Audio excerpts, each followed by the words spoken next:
Class 8 ভূগোল class. আমরা আগের দিনে পড়েছি অস্থিত পৃথিবী বলে যে অংশটা রয়েছে সেখানটা পড়া হয়ে গেছে আমাদের।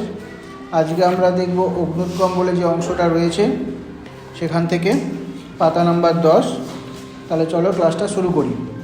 প্রথমে আমরা জানব অগ্ন্যুৎগম কাকে বলে। অগ্ন্যুৎগম হলো একটা ভূগাঠনিক প্রক্রিয়া, যে প্রক্রিয়ায় ভূগর্ভস্থ ম্যাগমা ভূপৃষ্ঠের কোনো ফাটল দিয়ে ভূপৃষ্ঠে বেরিয়ে আসে। এই যে একটা প্রক্রিয়া, এটাই হলো অগ্ন্যুৎগম। এক্ষেত্রে যখন ভূ অভ্যন্তরীণ ম্যাগমা ভূপৃষ্ঠে বেরিয়ে আসে তখন বিস্ফোরণ হতেও পারে, আবার নাও পারে। তাহলে অগ্ন্যুৎগম বিষয়টা কেমন দাঁড়ালো না, একটা ভূ গঠনকারী শক্তি যেটা হঠাৎ ক্রিয়াশীল হয়, বা আকস্মিক একটা ভূগাঠনিক প্রক্রিয়া, যে প্রক্রিয়ার মাধ্যমে ভূ অভ্যন্তরস্থ ম্যাগমা বিস্ফোরণ সহ বা বিস্ফোরণ ছাড়াই ভূপৃষ্ঠের কোনো ফাটল বা জ্বালামুখ দিয়ে ভূপৃষ্ঠে বেরিয়ে আসে। তো এই অগ্ন্যুৎগম প্রক্রিয়াগুলো উৎস হচ্ছে মূলত আগ্নেয়গিরি, বা অগ্ন্যুৎগম প্রক্রিয়ায় যে ম্যাগমা ভূপৃষ্ঠে বেরিয়ে আসে সেটা মূলত কোন জায়গা থেকে বেরিয়ে আসে। এটা যে কোনো জায়গা থেকেই বেরিয়ে আসতে পারে না, যেমন আমাদের গ্রাম থেকেও বেরিয়ে আসে না। তাহলে একটা নির্দিষ্ট কিছু জায়গা আছে যেখান থেকে বেরিয়ে আসে, সেই জায়গাটাকে বলা হয় আগ্নেয় জ্বালামুখ বা আগ্নেয়গিরির মুখ বা আগ্নেয় জ্বালামুখ, যাই বলি না কেন, বা ভলক্যানিক ভেন্ট। এটা আমি আগের দিনেও একটুখানি বলেছিলাম। আর যে সমস্ত পদার্থ বেরিয়ে আসছে সেটা জমে যে ভূমিরূপের সৃষ্টি করে তাকে বলা হয় সঞ্চয়জাত ভূমিরূপ বা আগ্নেয় ভূমিরূপ। অনেক সময় পর্বত সৃষ্টি হলে তাকে আগ্নেয় পর্বতও বলা হয়ে থাকে। আশা করি এতটা তোমরা বুঝতে পেরে গেছো। আচ্ছা, তোমাদের বইতে এবার ভূগঠনকারী শক্তি সম্পর্কে একটুখানি রয়েছে, আমি ততটাই বলবো, বেশি বাড়াবো না। ভূগাঠনিক প্রক্রিয়া হলো এমন এক প্রক্রিয়া যে প্রক্রিয়ায় ভূমিরূপ গঠিত হয়। এখন ভূমিরূপ গঠিত হয় বললে ভূমির উচ্চতা বৃদ্ধিও হতে পারে, ভূমির উচ্চতা হ্রাস পাওয়া হতে পারে। এটা পরে টেনে গিয়ে আরও পড়বে। এখন শুধু জেনে রাখো, যে প্রক্রিয়ায় ভূমিরূপের সৃষ্টি হয় তাকেই ভূমিরূপ গঠনকারী প্রক্রিয়া বলে। তো ভূমিরূপ তো সৃষ্টি হবে, কিন্তু সৃষ্টি হওয়ার পেছনেও তো একটা শক্তি দরকার। সেই শক্তিটা কি? তো ভূমিরূপ গঠনকারী শক্তিকে আমরা দুটো ভাগে ভাগ করে আলোচনা করি। একটা হচ্ছে ভূ অভ্যন্তরীণ শক্তি, আর একটা ভূ বহির্জাত শক্তি। ভূ অভ্যন্তরীণ শক্তি হলো সেই শক্তিটা যেটা ভূপৃষ্ঠের অভ্যন্তরে ক্রিয়াশীল থেকে ভূমিরূপের বিবর্তন ঘটায়। আর ভূ বহির্জাত শক্তিটা হলো সেই শক্তিগুলো যেগুলো ভূপৃষ্ঠের ওপরে ক্রিয়াশীল থেকে ভূমিরূপের বিবর্তন ঘটায়।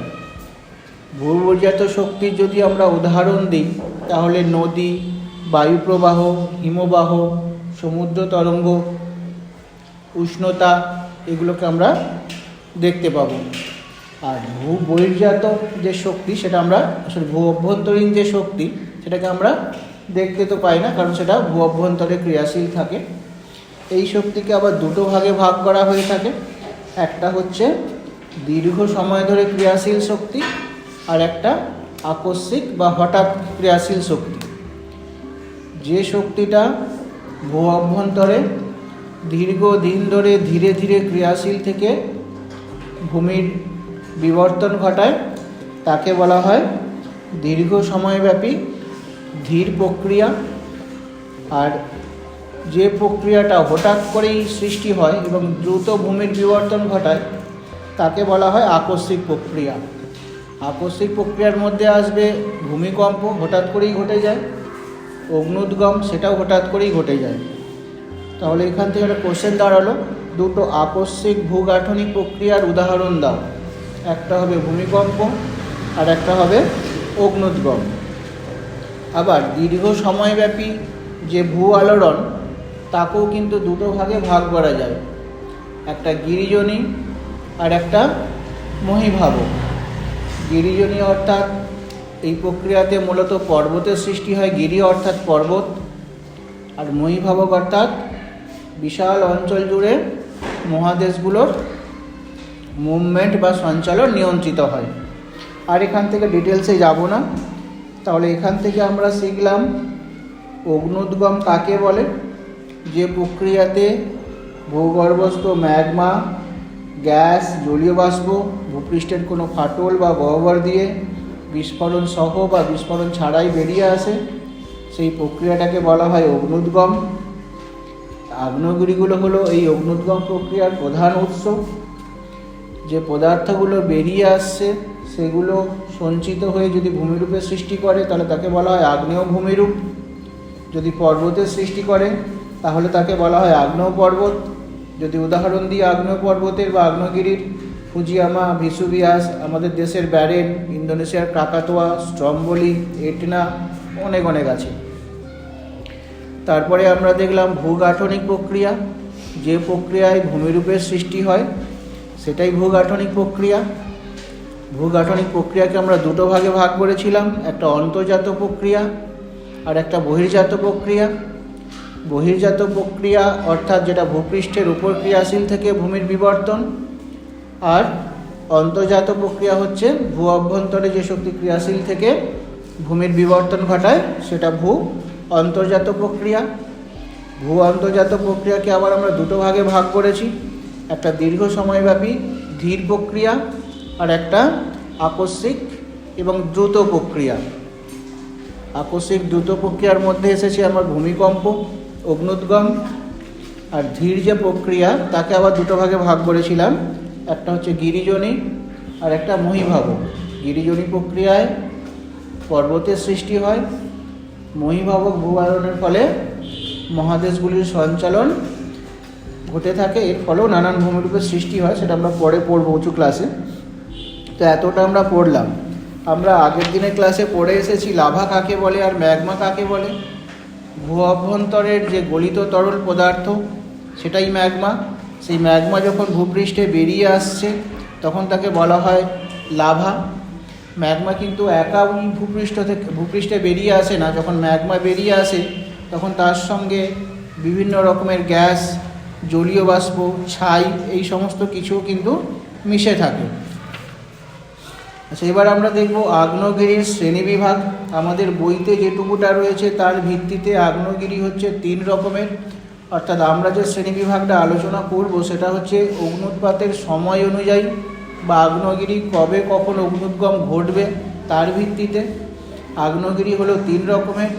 একটা হচ্ছে সক্রিয় আগ্নেয়গিরি, যে আগ্নেয়গিরিগুলো থেকে প্রায়ই অগ্নুদ্গম ঘটে থাকে তাকে বলা হচ্ছে সক্রিয় আগ্নেয়গিরি। যদি উদাহরণ দিই, এটনা, স্ট্রম্বোলি, মৌনা লোয়া, আমাদের দেশের ব্যারেন, এগুলো হচ্ছে সক্রিয় আগ্নেয়গিরির উদাহরণ। আর একটা শ্রেণী হচ্ছে সুপ্ত আগ্নেয়গিরি, অর্থাৎ যে আগ্নেয়গিরিগুলো থেকে একবার অগ্নুৎপাত ঘটার পর আবার দীর্ঘ সময়ের পর অগ্নুদ্গম ঘটে, মাঝে কয়েক বছর বা কয়েক দশক সেখান থেকে আর অগ্নুদ্গম ঘটে না, সেগুলো হচ্ছে সুপ্ত আগ্নেয়গিরি। যেমন ফুজিয়ামা, ক্রাকাতোয়া, এগুলো সুপ্ত আগ্নেয়গিরি। আর মৃত আগ্নেয়গিরি, যে আগ্নেয়গিরিগুলো থেকে অদূর ভবিষ্যতে অগ্নুদ্গম বা অগ্নুৎপাত হওয়ার সম্ভাবনা নেই, সেগুলোকে আমরা বলে থাকি মৃত আগ্নেয়গিরি। উদাহরণ হিসাবে মায়ানমারের পোপো, মেক্সিকোর পারকুটিন, এগুলো হচ্ছে মৃত আগ্নেয়গিরির উদাহরণ। তাহলে আমরা দেখলাম আগ্নেয়গিরি 3 রকমের, একটা সক্রিয়, একটা সুপ্ত আর একটা মৃত। আচ্ছা, এবার আমরা দেখব যে ম্যাগমা লাভারূপে ভূপৃষ্ঠে বেরিয়ে আসছে সেটা কয় রকমের। দেখো, গঠন অনুযায়ী, অর্থাৎ সেটা কোন ধরনের শিলা দিয়ে গঠিত এবং তার ঘনত্ব কেমন তার ভিত্তিতে আমরা লাভাকে বা ম্যাগমাকে যাই বলি না কেন দুটো ভাগে ভাগ করেছি। একটা হচ্ছে পাহোহ আর একটা হচ্ছে লাভা হচ্ছে একটু মোটা, এর ঘনত্ব একটু বেশি। তার ফলে এটা বেশি দূর প্রবাহিত হতে পারে না। আর পাহোহ লাভাটা হচ্ছে খুবই তরল বা পাতলা, বহুদূর প্রবাহিত হতে পারে। আর এটা হচ্ছে আম্লিক। এই পাহোহ লাভাটা কিন্তু খুব বিপজ্জনক। যে অঞ্চলে ঘটে সেখানকার জনবসতি, গাছপালা সব কিছুকেই নষ্ট করে দেয়। যেহেতু পাহোহ লাভাটা পাতলা, ফলে এটা দ্রুত শীতল হয়ে যায় এবং অনেক সময় দড়ি পাকানোর মতো কুঁচকে যায়। তাহলে আমরা পাহোহ আর লাভার পার্থক্য করতে শিখলাম। লাভা হচ্ছে একটু বেশি ঘন বা গাঢ় সান্দ্র, আর পাহোহ লাভাটা হচ্ছে পাতলা। লাভাটা হচ্ছে ব্যাসাল্টিক শিলা মূলত, আর পাহোহ লাভাটা হচ্ছে গ্রানাইট জাতীয় আম্লিক শিলা। আটা তাহলে হয়ে যাবে ক্ষারীয় শিলা, তারপরে বা ক্ষারধর্মী। যেহেতু লাভাটা গাঢ় এবং সান্দ্র, ফলে শীতল হতে দ্রুত সময় লাগে। আর পাহোহ লাভাটা যেহেতু পাতলা, ফলে এটা দ্রুত শীতল হয়ে পড়ে। তাহলে আমরা আজকে এই আগ্নেয়গিরিটুকুটাই পড়লাম। এখান থেকে যা যা কোশ্চেন আসার তোমাদের বই অনুযায়ী আমি সবই আলোচনা করে দিলাম। একটুখানিও সিলেবাস বাড়াবো না। আশা করি তোমরা ক্লাসটা শুনেছো এবং তোমাদের পড়া হয়ে গেছে এর মধ্যে। চলো ক্লাসটা শেষ করলাম। কারো যদি কিছু জানার থাকে, জিজ্ঞাসা করার থাকে, আমাকে বলতে পারো।